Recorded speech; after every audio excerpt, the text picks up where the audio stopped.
तो कैसे हो मेरे YouTube के चाहने वालों, मैं अर्पित श्रीवास्तव फियर टेल्स की इस नई वीडियो में फिर से आपका स्वागत करता हूं। गाइज, आजकल हॉरर स्टोरीज के अलावा मेरा अटेंशन ग्रैब किया है एक और नए वायरस ने, सैयारा वायरस। हर जगह सैयारा सैयारा सैयारा देख देख कर मेरे इंस्टाग्राम फीड की तो ऐसी की तैसी हो चुकी है। कोई इन जेंजीज को क्यों नहीं बताता है सलमान भाई की तेरे नाम देख के आओ भाई। मैं मोदी जी से प्रार्थना करता हूँ इन सैयारा पगलुओं के लिए सलमान खान की इस मूवी का उचित से उचित प्रबंध करें। वाह क्या सीन है।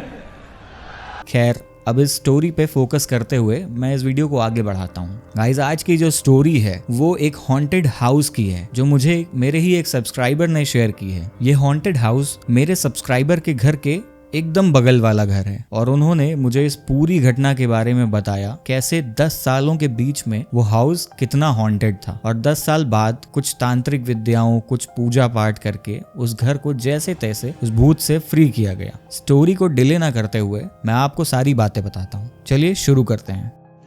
रुको जरा, सब्र करो। अगर आप इस चैनल पे नए हैं तो इस चैनल को सब्सक्राइब कर लेना। कमेंट्स नहीं करते हैं तो प्लीज कमेंट करें। बाय द वे, ये लैंप मैंने नया लिया है। आप कमेंट सेक्शन में जरूर बताएं ये कैसा लग रहा है इस वीडियो में। क्या इसमें हॉरर एम्बियंस क्रिएट हो रहा है, क्या आपको अट्रैक्टिव लग रहा है, सिनेमैटिक फील आ रही है या नहीं। तो कहानी में आगे बढ़ते हैं। पहले मैं आपको बता दूं, इस कहानी में जितने भी कैरेक्टर्स हैं उनका नाम चेंज हो चुका है, क्योंकि शेयर करने वाले सब्सक्राइबर ने मुझसे पहले ये चीज बोल दी थी कि आप नाम सिमिलर मत रखिएगा, हम नहीं चाहते कि हमारा नाम सामने आए। तो मैंने उसकी पूरी रिस्पेक्ट करते हुए इस कहानी के सारे नाम चेंज कर दिए हैं।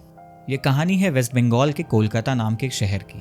एक छोटी सी लोकेलिटी में एक पुलिस वाले ने घर बनवाया। घर 2 मंजिले का था और लगभग उसके सारे काम कंप्लीट हो चुके थे, बस एक छत रह गई थी। एक दिन एक मजदूर वहां पर काम कर रहा था जिसका नाम था राजन। राजन झारखंड के एक छोटे से गांव का रहने वाला है। अपनी रोजी रोटी कमाने के लिए कोलकाता आया था। राजन वहां पे लगभग 1.5 महीने से काम कर रहा था और कंस्ट्रक्शन पूरा हो जाने के बाद उसे वापस झारखंड जाना था अपने फैमिली से मिलने के लिए। लेकिन उसे ये नहीं पता था कि ये घर उसका आखिरी कंस्ट्रक्शन का काम होगा। एक दिन सारे मजदूर जब अपने अपने काम करके घर जा चुके थे शाम के वक्त, तब राजन वहां पे अपने छोटे छोटे काम निपटा रहा था। उसे नहीं पता था कि उसके साथ क्या होने वाला है। और उसके बाद एक जोर की आवाज आती है। सब अंदर भाग कर जाते हैं तो देखते हैं कि ऊपर 2 मंजिल की जो छत थी वो पूरी की पूरी ढह चुकी है और नीचे राजन दबकर मर चुका है। इंस्पेक्टर दत्ता ने अपनी पावर का इस्तेमाल करके इस केस को रफा दफा कर दिया और उसके बाद उसके शव का अंतिम संस्कार कर दिया। जैसे जैसे दिन बीतते गए वैसे वैसे ये न्यूज पुरानी होती गई। लेकिन अब कुछ हफ्तों के बाद ही वहां के लोगों को ऐसा लगने लग गया कि कोई है जो उस घर में अभी भी है और अंदर ठक ठक की आवाजें आती रहती हैं, जैसे कोई हथौड़ा लेकर या कोई फावड़ा लेकर अंदर कंस्ट्रक्शन का काम कर रहा हो। आए दिन वहां से लोग बाल्टी गिरने की या फिर लोहे के रगड़ने की या फिर पत्थर टूटने की आवाजें सुन रहे थे। खैर, तब तक इंस्पेक्टर दत्ता भी अपनी फैमिली के साथ वहां पे शिफ्ट हो चुके थे और एक रात उनकी पत्नी ने भी उनसे ये चीज बोली कि उन्हें छत पर किसी के चलने की आवाज आती है। पर इंस्पेक्टर दत्ता ने उन सारी बातों को इग्नोर कर दिया। इसके अगले ही दिन उन्होंने सामने वाले मिश्रा अंकल से बात करते हुए यह सुना कि सामने वाले घर में उन्हें आंगन में किसी के साये की कोई अनुभूति हुई। उन्होंने देखा कि कोई मजदूर जैसा अपने हाथ में फावड़ा लेकर उनके आंगन में इधर से उधर किए जा रहा है, वो भी रात के 2 बजे के आसपास जब वो पानी पीने के लिए उठे थे। कुछ दिनों के बाद इंस्पेक्टर दत्ता का ट्रांसफर हो जाता है और वो अपनी फैमिली को लेकर किसी दूसरे शहर शिफ्ट हो जाते हैं और वो उस घर के लिए कोई एक नया किराएदार ढूंढने लगते हैं। अब उस घर में एक के बाद एक कई सारे किराएदार आए। पहले किराएदार थे एक परिवार वाले जिनका एक 8 साल का बच्चा था। उस बच्चे को रात में कुछ दिखाई देता था। उस बच्चे ने अपने माँ बाप से कहा कि एक गंदे से कपड़ों वाले अंकल दीवार के पास बैठकर उसे घूरते रहते हैं। लेकिन उसके माता पिता ने यह सोचकर इग्नोर कर दिया कि ये कहीं कोई सपना देख रहा होगा। फिर एक रात उनका बेटा बहुत जोर से चिल्लाता है, जिसकी चीख सुनकर वो उसके कमरे में जाते हैं और वो उनको बताता है, वो लड़का कहता है कि वो मुझे ईंट से मार रहा है। वो बहुत ही गुस्से में था। इसके बाद वो फैमिली उस घर को विदिन 1 मंथ खाली कर देती है। फिर एक दिन एक नए किराएदार आते हैं जिनका नाम है अली साहब और वो भी कहते हैं कि उनको भी रात में किसी के चलने की आवाज आती है उनकी छत से। एक रात उन्होंने अपने ही आप को उस कमरे में बंद कर लिया और उनके एक रिश्तेदार जब वहां पहुंचे तो उन्होंने दरवाजा तोड़कर अली साहब को बहुत ही अजीब सी कंडीशन में देखा। वो कुछ बड़बड़ा रहे थे। वो कह रहे थे कि मैंने उसे दबाया नहीं, नहीं, मैंने कुछ भी नहीं किया, जैसे वो मेंटली डिस्टर्ब हो गए हों। और फिर वो कभी ठीक नहीं हुए। उनके बगल वाले मकान में जो आंटी रहती हैं, जिनके बेटे ने मुझे ये स्टोरी शेयर की है, उन्होंने भी ये चीज बताई कि रात में जब उनके घर के आखिरी कमरे में कोई दीवार पे कान लगाकर सन्नाटे में वो आवाजें सुनता है तो उसे वो सारी ठक ठक की आवाजें सुनाई देती हैं।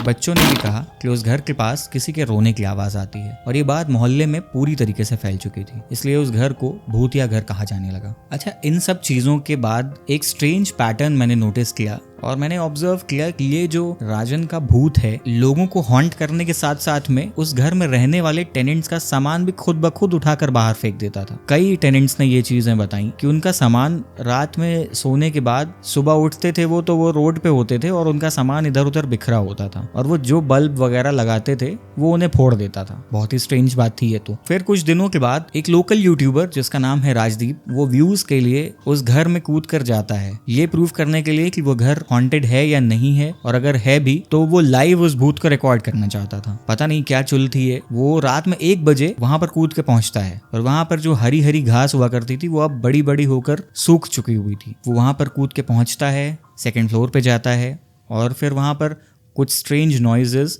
जो मैंने आपको पहले भी बताई कि वही पत्थर तोड़ने वाली आवाजें, वो भी नोटिस करता है। और फिर उसके बाद उसका कैमरा इधर उधर पैन कर ही रहा होता है कि अचानक से उसे राजन की वो आत्मा दिखती है जिसे देखकर वो बेहोश हो जाता है। उसका कैमरा वहीं जमीन पर कट हो जाता है और गिर जाता है। इसके बाद उसे कुछ भी नहीं याद। इसके बाद वो लोगों को सुबह मिलता है बेहोश कंडीशन में। उसका कैमरा टूटा हुआ होता है और जब उसे पानी मारकर जगाया जाता है तो वो कुछ भी बोलने की कंडीशन में नहीं था।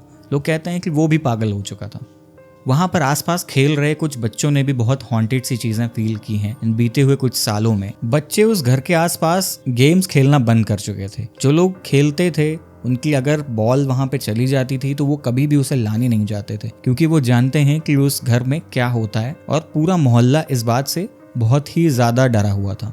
कुछ स्थानीय लोगों ने वहां पर तांत्रिक वगैरह भी बुलाए कि अगर इस घर को पवित्र किया जा सकता हो, पर तांत्रिकों ने भी यही बताया कि उसकी आत्मा बहुत ही क्रोधित है। उस घर में जो भी रहने जाता है उसे वो इंस्पेक्टर दत्ता समझकर ही परेशान कर रहा होता है। तो गाइस, ऐसी आत्माओं का एक मोटिव होता है जो उन्हें पूरा करना होता है। ऐसा कोई अधूरा काम जिसे वो जीते जी नहीं कर पाए और उसे वो मरने के बाद करना चाहते हो, ऐसी आत्माएं हमेशा भटकती रहती हैं। उनका जब तक वो काम पूरा नहीं होता तब तक वो इसी दुनिया में रहते हैं, हम और आप लोगों के बीच में। इंस्पेक्टर दत्ता ने बहुत कोशिशें की थी कि वो तांत्रिक विद्या से या पूजा पाठ करके इस घर को उस प्रेत आत्मा से अलग कर दें, पर उनकी सारी कोशिशें नाकाम थी। फिर एक दिन उन्हें एक तांत्रिक ने बताया कि उसके गांव विजिट करके उसके घर वालों से मिलो और ये पता करो कि क्या उसका कोई काम अधूरा तो नहीं रह गया। वो जैसे तैसे उसके गांव विजिट करते हैं, उसकी फैमिली से मिलते हैं और उन्हें ये पता लगता है कि राजन की एक बेटी है जिसकी वो शादी करवाना चाहता था, लेकिन जीते जी उसकी वो शादी करवा नहीं पाया। इस वजह से उसका ये काम अधूरा ही रह गया। इस बात पे कोई और डिले ना करते हुए इंस्पेक्टर दत्ता ने उसकी शादी करवाने का निर्णय लिया। उसके बाद उसने अपने घर में एक शुद्धिकरण की पूजा कर दी और कहा जाता है कि उसके बाद से वो भूत आज तक कभी भी उस घर में वापस लौट के नहीं आया। कुछ सालों बाद इंस्पेक्टर दत्ता रिटायर हो गए और उसके बाद उस घर में वापस से शिफ्ट हो गए और अब वो घर हॉन्टेड नहीं रहा। तो गाइस, ये कहानी शेयर की थी मुझे प्रतीक ने और उसने बताया कि ये सारी घटनाएं 2001 से लेकर 2011 के बीच की हैं। 2011 के बाद वो घर हॉन्टेड नहीं रहा और अब वहां पर इंस्पेक्टर दत्ता की फैमिली आराम से रहते हैं। तो गाइस, कैसी लगी ये स्टोरी आप लोग मुझे कमेंट सेक्शन में जरूर बताएं और इसके अलावा आपको किस टॉपिक पे और स्टोरी चाहिए वो भी आप मुझे कमेंट सेक्शन में बता सकते हैं। और ये भी बताना कि अगर आप एज अ टेनेंट कभी ऐसे हॉन्टेड प्लेस पे जाते हैं तो आपका रिएक्शन क्या होगा। और अगर आपके पास कोई ऐसी स्टोरी है जिसे आप हमें शेयर करना चाहते हो तो ईमेल या फिर इंस्टाग्राम पर लिखकर भेज दें। क्या पता नेक्स्ट स्टोरी मैं आपकी ही नरेट करूं। I will see you in the next one. जय श्री राम।